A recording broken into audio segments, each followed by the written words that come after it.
कलवा station पे आज मेरे साथ कुछ हुआ। मैंने किसी को हर्ट किया है, एक महाराष्ट्र आदमी को। मैंने उसको गाली गलौज दिया, मैंने उसको मेरा हाथ भी उठा है उसके ऊपर, जिसकी वजह से मैं पूरे महाराष्ट्र और महाराष्ट्र लोगों से माफी मांगती हूँ।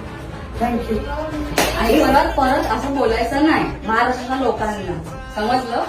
बस बस इथे. नमस्कार. तुम्ही बघू शकता आता त्या ताईने जी व्हिडिओ बनवली, जे माफी मागितले, हे आमचे पदाधिकारी स्वरा काटे त्यांचे मिस्टर हे कामावर येत होते त्या कळवा स्टेशनवरती. त्यांच्यावर असा प्रसंग घडला की हे ट्रेनवरून उतरल्यावर ते ताई जात होते, तर त्यांचं म्हणजे चुकून धक्का लागला. त्या धक्का लागल्यावर ते ताईने जे शब्द वापरलं त्यामुळे पूर्ण